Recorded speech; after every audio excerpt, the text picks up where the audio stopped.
On a tous eu la même réaction, les gars. Le Barça gagne et Pedri sort sur blessure. Franchement, on ne pouvait pas avoir pire que ça. Je ne vais même pas m'attarder sur l'importance de Pedri dans cette équipe. On va attendre demain pour avoir plus d'informations sur sa blessure. J'espère sincèrement que ce ne sera pas une longue durée, parce que sinon, c'est la catastrophe.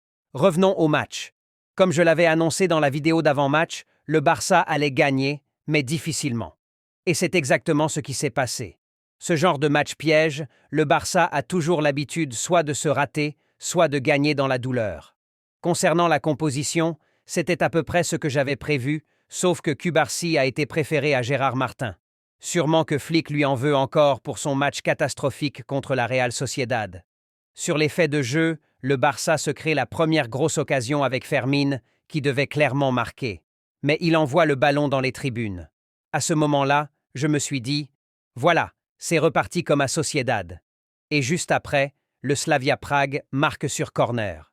Puis leur deuxième but arrive, encore sur corner, avec un but contre son camp du vieux Lewandowski. Et là, ça confirme une chose. On a un énorme problème sur les coups de pied arrêtés. C'est un problème qu'il faut régler très vite, parce qu'avec ça, on n'ira nulle part. Imaginez qu'on tombe contre le FC Corner Football Club. À chaque corner, ou à chaque coup franc, on encaisse.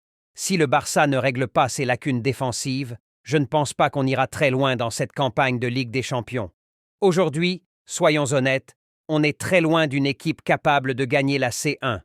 Le Barça est mené, mais il revient à 1-1 grâce à Fermín, sur une passe décisive de Rafinha. Dans la foulée, il double la mise, 2-1, sur une passe décisive de Pedri. À ce moment-là, on se dit « ça y est, on est tranquille, on va dérouler ». Mais ça, c'est mal connaître le Barça. Je crois qu'on est le club le plus divertissant d'Europe. Et pas toujours dans le bon sens. Parce que, comme la semaine dernière contre la Sociedad, on marque, et on n'a même pas le temps de célébrer qu'on encaisse immédiatement. Et aujourd'hui, c'est exactement la même chose. On marque le 2-1, et juste derrière, on prend le but de l'égalisation, encore sur un but contre son camp de Lewandowski. La première mi-temps de Lewandowski, franchement, elle est catastrophique. Et plus globalement, la première période de toute l'équipe est très mauvaise. Rooney, on ne l'a pas vu. Rafinha non plus. Au milieu, il y avait trop de pertes de balles. Alors oui, on peut comprendre que les conditions n'étaient pas idéales, il faisait extrêmement froid et la pelouse était en très mauvais état. Mais quand même. En seconde période, il y a du mieux. L'équipe revient avec de meilleures intentions.